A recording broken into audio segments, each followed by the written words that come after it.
भारत के लिए जरूरी हैं 5वीं पीढ़ी के लड़ाकू विमान। रक्षा मंत्रालय ने स्वदेशी स्टील फाइटर जेट के निर्माण को मंजूरी दी। केंद्रीय रक्षा मंत्री राजनाथ सिंह ने मंगलवार को 5वीं पीढ़ी के स्वदेशी स्टील लड़ाकू विमान के निर्माण को मंजूरी दी है। रक्षा अनुसंधान विकास संगठन DRDO इसके model advanced medium combat aircraft AMCA की डिजाइन पर पहले से काम कर रहा है। वर्तमान में सिर्फ 3 देशों अमेरिका, रूस और चीन के पास 5वीं पीढ़ी के स्टील लड़ाकू विमान है। आइए जानते हैं कि 5वीं पीढ़ी के विमान क्या होते हैं और भारत के लिए स्वदेशी विमानों का होना क्यों जरूरी है। क्या है AMCA?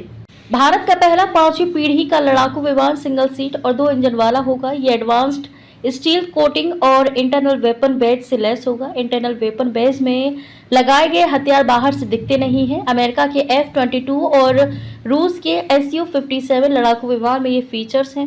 MCA के 2 वर्जन होंगे। पहले वर्जन में अमेरिका में बना GE-414 इंजन लगेगा। दूसरे वर्जन में स्वदेशी जेट इंजन लगेगा जो GE-414 से ज़्यादा ताकतवर होगा। कुल मिलाकर ये सुपर मैन्यूवरेबल और स्टील फीचर वाला मल्टी रोल लड़ाकू विमान होगा। संभावित फीचर्स: अधिकतम ऊंचाई तक जा सकेगा 55,000 फीट। इंटरनल बेज में वेपन 1500 किलोग्राम बाहर, 5,500 किलोग्राम ईंधन क्षमता, 6,500 kilogram. People's Liberation Army Air Force PLAF के पास 250 से अधिक J-20 स्टील जेट्स हैं। J-35 जैसे नए जेट्स विकसित हो रहे हैं। 2020 के लद्दाख गतिरोध ने दिखाया कि चीन की एयरफोर्स की ताकत भारत के लिए खतरा बन सकती है।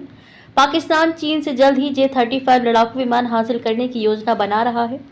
हाल में हुए ऑपरेशन सिंदूर में भारत ने पाकिस्तान पर हवाई श्रेष्ठता साबित की है, लेकिन स्टील लड़ाकू विमानों के बिना भविष्य में ऐसा करना मुश्किल होगा। विदेशी विकल्प: भारत को अमेरिका ने F-35 लड़ाकू विमान और रूस ने अपने Su-57 लड़ाकू विमान बेचने की पेशकश की है। हो सकता है कि भारत इन विमानों में से कोई विमान चुने, लेकिन बदलते सामरिक परिदृश्य में भारत के लिए स्वदेशी लड़ाकू विमान बनाना जरूरी है।